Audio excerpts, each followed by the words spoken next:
Aujourd'hui, je veux m'adresser à mes frères et sœurs du Mali avec une profonde admiration.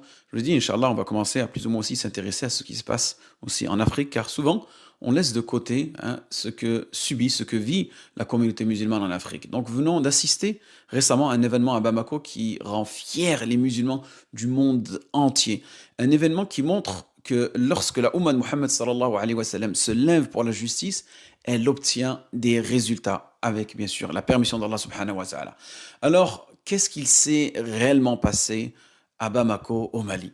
Deux imams maliens ont affirmé d'une manière sage et respectueuse la position des imams de l'islam, dont l'imam Malik rahmatullah alayh, sur la participation des musulmans aux fêtes chrétiennes, et en l'occurrence celle de Noël et le réveillon.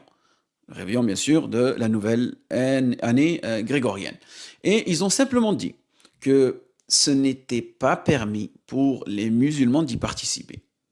Et je souligne qu'ils ont rappelé qu'il faut toujours adopter le bon comportement islamique avec toute autre personne, qu'elle soit musulmane ou pas. Cependant, ces fêtes sont spécifiques aux chrétiens.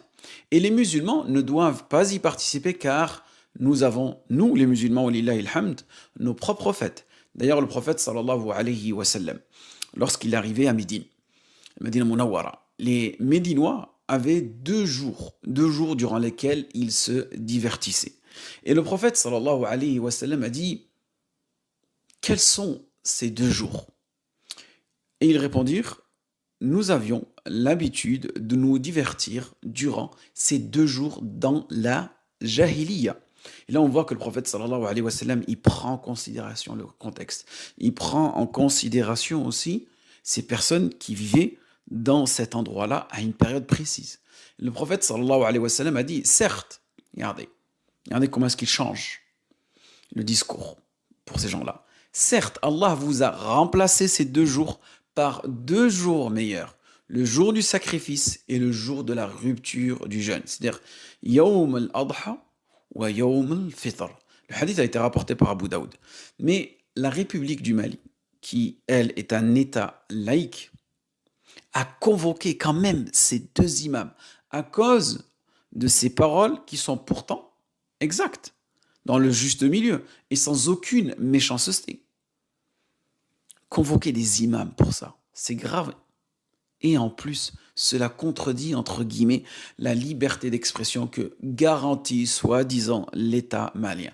Et cette liberté d'expression qui est souvent accordée à tout le monde, sauf à qui? À nous, les musulmans. Parce que nous, c'est pas la liberté d'expression qu'on prêche, nous, c'est la vérité, al-haq. Mais mes frères et sœurs, ce qui s'est passé au Mali est une leçon pour nous tous en réalité. Le peuple malien n'a pas accepté cette injustice. Et de nombreux hommes, femmes et les jeunes de notre Ummah se sont levés comme un seul homme, quel Bounyan Morsos. Et ils se sont réunis devant le tribunal pour dire non, non à l'oppression, non à l'injustice, et oui à la vérité, et oui à l'islam. Allahu Akbar, Abdallah Koueta, vive Abdallah Koueta, vive Imam Ouattara, vive Imam Ouattara. Et suite à cette pression populaire, le tribunal a relâché les deux imams. Vive Abdallah Koueta, vive l'islam, vive l'islam. Al-Islam ya'alou, wa la yughla alayhi. Al-Islam ya'alou, wa la yughla alayhi. Vive Abdallah Koueta, vive